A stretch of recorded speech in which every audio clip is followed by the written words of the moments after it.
안녕하세요. 스포츠 분석 1등 프로토의 중심 인사드립니다. 오늘은 12월 19일 해외 축구 5경기를 준비했습니다. 저희 스포츠 가족방은 24시간 100% 무료 공유 중이며 모든 스포츠에는 100% 정답은 없다는 점 먼저 말씀드립니다.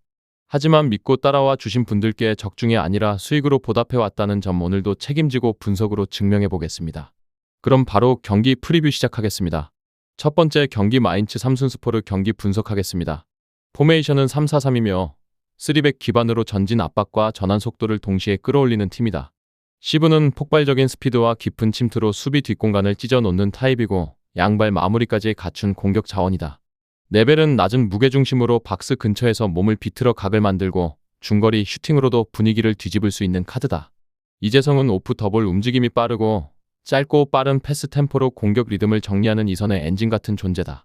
홈팀 마인츠는 윙백이 높은 위치를 잡을 때도 중앙 간격이 쉽게 무너지지 않게 밸런스를 잡는 운영이 강점이다. 그래서 상대가 내려앉아도 하프 스페이스에서 포켓을 만들고 측면으로 전개를 돌려 크로스 타이밍을 계속 만든다. 또한 볼을 잃는 순간 즉시 압박이 들어가기 때문에 상대가 탈압박에 실패하면 바로 박스 근처에서 재차 공격이 이어진다. 그럼에도 불구하고 전반에 마무리가 막히는 흐름이 나와도 후반 템포를 끌어올리는 스위치가 분명한 팀이다. 특히 네벨과 이재성이 라인 사이로 숨어들면 측면과 중앙을 동시에 흔들어 수비 라인의 방향 전환을 강제로 만든다. 결국 이 경기는 홈팀 마인츠가 속도와 압박 강도를 끝까지 유지할수록 승리 확률이 더 선명해지는 구도다. 포메이션은 4-1-4-1이며 중원 한 명이 수비 앞을 보호하고 양 측면이 넓게 벌려주는 구조로 경기를 운영하는 팀이다. 마리우스는 제공권 경합과 등지는 플레이로 버텨주는 전형적인 타깃 스트라이커 성향이 강한 자원이다. 마리우스는 문전에서 공중볼 경합 이후 떨어지는 볼을 살려내는 플레이가 잦아 세컨볼 상황에서 존재감이 커지는 편이다. 마쿤부는 수비형 미드필더로서 1차 차단과 간격 유지가 핵심이고 무리하지 않고 패스로 템포를 이어가는 쪽에 무게가 실린다. 아이도구드는 롱패스 전개와 중거리 슈팅을 섞고 세트피스 상황에서도 위협을 줄 수 있는 미드필더 타입이다. 원정팀 삼순스포르는 풀백이 상대 진영 깊숙한 지역까지 공격 가담하는 빈도가 많은 팀이다. 그래서 공격이 끊기는 순간 측면 수비 리커버리가 늦어지고 역습 한 번에 측면 뒷공간이 그대로 노출되는 장면이 자주 나온다. 게다가 튀르키예에서 독일까지 장거리 비행으로 이동해야 했던 일정 자체가 체력에 부담이 될 수밖에 없다. 결국 후반으로 갈수록 압박 강도와 커버 속도가 떨어지면 수비 라인 간격이 벌어지면서 실점 위험이 커지는 팀이다. 원정팀 삼순스포르는 일정 피로와 풀백 뒷공간 노출이 동시에 겹치면 경기 후반에 급격히 흔들릴 수밖에 없다. 그래서 네벨과 이재성이 측면 뒷공간을 찌르는 순간 홈팀 마인츠가 결정적인 장면을 여러 번 만들 가능성이 높다. 전술 상성까지 감안하면 이 경기는 홈팀 마인츠 승리가 가장 설득력 깊게 성립되는 흐름이다. 두 번째 경기 스파르타 프라하 에버딘 경기 분석 시작하겠습니다. 홈팀 스파르타 프라하는 3백 기반 3-4-3을 들고 나오며 윙백 폭과 하프 스페이스 침투를 동시에 건 팀이다. 주축 멤버 쿠크타는 박스 안에서 위치 선점이 빠르고 문전에서 한 번에 끝내는 마무리 타이밍이 날카로운 자원이다. 그래서 전개가 길게 늘어지기보다 박스 근처에서 한두 번의 연결로 슈팅까지 밀어붙이는 장면이 자주 나온다. 주축 멤버 하라슬리는 측면에서 볼을 잡으면 과감하게 안쪽으로 접어 들어가며 킥각을 만드는 드리블 선택이 선명한 타입이다. 그럼에도 불구하고 무리한 개인기에만 기대지 않고 윙백과의 오버래핑 언더래핑 호흡으로 수비 라인을 흔들 줄도 아는 편이다. 주축 멤버 카이리네는 중앙에서 템포를 조절하며 전환 국면에서 상대 라인 간격이 벌어지는 순간을 정확히 찍어주는 조율형 미드필더다. 그리고 상대가 수비 전환에 늦는 타이밍에는 전진 패스의 각이 살아나면서 이선 침투와 컷백 루트가 자연스럽게 연결된다. 또한 전방 압박 이후에 즉시 압박 강도가 좋아 상대가 탈압박에 실패하면 곧바로 두 번째 파상 공세로 몰아붙이는 흐름이 강하다. 반면에 수비 시에는 윙백이 내려오며 파이브백처럼 라인을 세우는 구간도 만들어 리드 상황에서 경기 온도를 낮추는 운영도 가능한 팀이다. 결국 홈팀 스파르타 프라하 경기장의 열광적인 응원 속에서 리듬을 먼저 가져가면 초반부터 흐름을 통째로 잠글 가능성이 높다. 원정팀 에버딘은 포백 기반 4-3-3을 바탕으로 측면 전개와 전방 압박을 섞어 경기를 풀어가려는 팀이다. 주축 멤버 아우치체는 볼을 받으면 전진 드리블과 패스 선택으로 이선에서 찬스의 출발점을 만들 수 있는 기술형 자원이다. 하지만 수비 전환 시 미드필더 라인이 제자리를 찾지 못하는 장면이 나오면 그 장점이 오히려 공수 밸런스 붕괴로 이어지기 쉽다. 주축 멤버 팔라베르사는 중원에서 볼을 지켜내고 간결하게 풀어주는 역할을 맡지만 압박이 강해질수록 첫 선택이 막히는 순간이 생긴다. 그래서 전환 순간에 중앙 블록이 비면 상대에게 하프스페이스 패스 길을 열어주며 수비 간격이 찢어지는 장면이 반복된다. 주축 멤버 레이터는 중원에서 퀵의 질로 변화를 줄 수 있는 카드지만 수비 커버 범위가 흔들리면 장점이 가려지는 타입이다.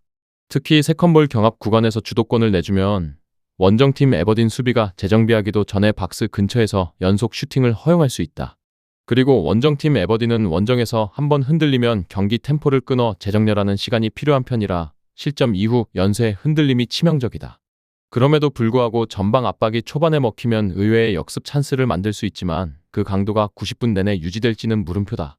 결국 강한 원정 압박이 풀리는 구간이 생기는 순간 중앙 라인 간격이 벌어지며 와르르 무너질 리스크가 커진다. 원정팀 에버딘은 수비 전환에서 중앙 블록이 비는 순간이 가장 위험한 약점이다. 그래서 카이리넨의 조율과 전진 패스가 살아나면 홈팀 스파르타 프라하가 재정비 전에 연속 타격을 만들 수 있다. 그리고 홈팀 스파르타 프라하 경기장의 열광적인 응원 속에서 원정팀이 90분 내내 버티는 그림은 쉽지 않아 보인다. 결국 이 경기는 홈팀 스파르타 프라하가 전술 상성과 분위기까지 쥐고 승리를 가져갈 가능성이 높다. 세 번째 경기 알크마르 야기엘로니아 경기 분석 시작하겠습니다. 알크마르 포메이션은 4-2-3-1이며 볼 점유를 길게 가져가다가도 한번 속도를 올리면 박스까지 직선적으로 찔러 넣는 전개가 강점인 팀이다.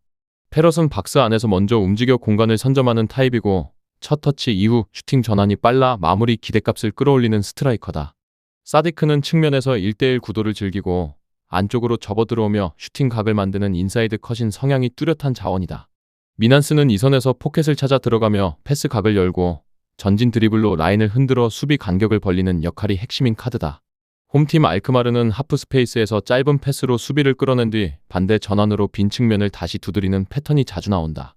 그래서 상대가 블록을 내리면 컷백 타이밍과 박스 앞 세컨볼 경쟁력으로 공격을 길게 연장하는 장면이 많다. 또한 볼을 잃은 직후에 즉시 압박이 빠르기 때문에 원정팀 역습이 시작되기 전에 1차 전진을 끊어내는 흐름도 기대할 수 있다. 그럼에도 불구하고 전반에 마무리가 막히는 구간이 나오면 후반 교체 카드로 템포를 확 바꾸는 선택이 승부 포인트가 되기 쉽다. 야기엘로니아 포메이션은 4-2-3-1이며 라인 간격을 촘촘히 유지한 채 역습 타이밍을 노리는 운영이 기본인 팀이다.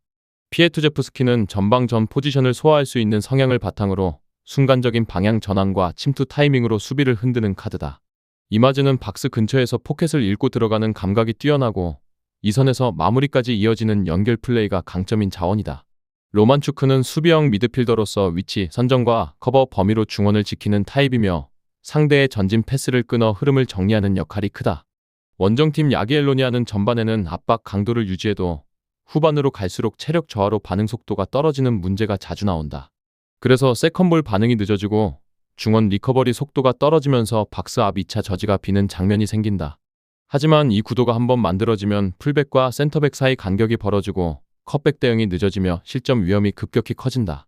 그리고 공격 전개에서도 이마즈가 내려와 받아줘야 하는 거리가 길어질수록 전방의 마무리 지원이 약해져 득점 루트가 끊기는 흐름이 나온다. 원정팀 야기엘로니아의 후반 체력 저하는 세컨볼 경쟁력 저하와 중원 간격 붕괴로 직결되는 흐름이다. 그래서 홈팀 알크마르가 후반 교체로 템포를 올리는 순간 박스 앞 균열이 실점으로 이어질 가능성이 높다. 브렘의 스피드 카드까지 감안하면 이 경기는 홈팀 알크마르가 끝에서 끊어내는 그림이 가장 자연스럽게 그려지는 매치업이다. 네 번째 경기 로잔 피오렌티나 경기 분석 시작하겠습니다. 로잔 포메이션은 4-3-3이며 홈팀 로잔은 윙 전개로 속도를 올렸다가도 중원에서 템포가 끊기면 경기력이 급격히 흔들리는 타입이다. 아이디는 측면에서 볼을 잡으면 과감하게 전진을 선택하고 상대 수비를 끌어당겨 라인을 움직이게 만드는 역할이 핵심이다. 그래서 아이딘이 한 번에 깊이를 파고들지 못하면 공격이 옆으로만 흐르며 박스 안타점이 비는 장면이 늘어난다. 레쿠에리는 중앙에서 볼을 정리하며 1차 전개를 담당하지만 압박 강도가 올라가면 판단 속도가 더 빨라져야 하는 구간이 나온다. 하지만 승부처 타이밍에서 세컨볼 경합 집중력이 떨어지면 레쿠에리의 전개가 끊기고 팀 전체가 내려앉는 흐름으로 이어진다. 버틀러, 오에데지는 전방에서 스피드와 직선적인 침투로 수비 뒷공간을 건드릴 수 있는 카드다. 그럼에도 불구하고 전개가 늦어지면 버틀러, 오에데지가 고립되고 결국 롱볼 의존도가 커지는 단조로운 그림이 만들어진다. 또한 후반으로 갈수록 세컨볼 경쟁에서 밀리는 장면이 반복되면 홈팀 로자는 점유율 자체가 급격히 낮아지는 패턴이 나온다. 결국 홈팀 로자는 초반엔 박자를 맞춰도 후반으로 갈수록 연결이 끊기며 수비 부담이 커지는 구조가 가장 불안한 지점이다. 피오렌티나 포메이션은 3-4-3이며 원정팀 피오렌티나는 3백 기반으로 측면 폭과 하프 스페이스 침투를 동시에 살리는 팀 컬러를 갖고 있다. 모이스키는 박스 안에서 버티는 힘과 뒷공간 침투를 함께 가져가며 한번 기세를 타면 슈팅까지 연결하는 속도가 빠른 자원이다. 그래서 퀸이 전방에서 수비를 끌고 뛰어주기만 해도 이선 침투 타이밍이 살아나며 득점 루트가 늘어난다. 구드문드손은 라인 사이에서 볼을 받는 감각이 좋고 1에서 2번의 터치로 전개 방향을 바꾸며 찬스의 각도를 다시 만드는 타입이다. 하지만 상대 중원이 느슨해지는 순간엔 구드문드손이 한 박자 빠르게 포켓을 점유하면서 결정적인 찬스 설계를 뽑아낼 수 있다. 만드라고라는 중원에서 볼을 배급하며 템포를 조절하고 세트피스 상황에선 킥의 정확도로 득점 기회를 만들어낼 수 있는 카드다. 그래서 원정팀 피오렌티나는 코너킥과 프리킥 같은 세트피스에서 패턴을 다양하게 가져가며 한 번의 흐름으로 골문을 두드릴 수 있다. 또한 전방 지역의 공격진들이 순간적으로 전진해 세컨볼을 선점하면 상대가 정렬되기 전에 슈팅 찬스가 바로 열린다. 결국 원정팀 피오렌티나는 후반으로 갈수록 강점을 더 드러내는 팀이며 경기 막판 결정력 싸움에서 우위를 가져갈 가능성이 높다. 홈팀 로자는 후반으로 갈수록 세컨볼 경합 집중력이 떨어지면 점유와 전개가 같이 무너질 수 있다. 그래서 원정팀 피오렌티나가 전방 전진과 세트피스까지 묶어 압박하면 결국 결정적인 한 방을 만들 가능성이 높다. 이 경기는 피오렌티나 승리가 성립되는 흐름이며 승부처는 후반 세컨볼과 세트피스에서 갈릴 가능성이 크다. 5번째 경기 크리스탈 팰리스 쿱스 경기 분석 시작하겠습니다. 크리스탈 팰리스 포메이션은 3백 기반 3-4-3이며 윙백을 높게 쓰면서 측면에서 크로스 각을 빠르게 만들어내는 팀이다. 마테타는 192cm 타깃형 스트라이커로 박스 안에서 버티는 힘과 헤더 타점으로 크로스 전개를 득점으로 바꾸는 자원이다. 사르는 측면에서 속도 한 번으로 라인을 깨고 뒷공간 침투와 박스 안백 포스트 진입으로 결정적 장면을 만드는 타입이다. 휴즈는 왼발 기반 중원 자원으로 템포 조절과 전진 패스 선택에서 흐름을 정리해주는 역할이 확실한 편이다. 그래서 팰리스는 전개가 막히더라도 중앙에서 한번 정리하고 다시 바깥으로 돌려 크로스 패턴을 반복하는 힘이 있다. 그리고 세컨볼 경쟁력도 나쁘지 않아 박스 근처 혼전이 길어질수록 찬스 누적이 되는 구조다.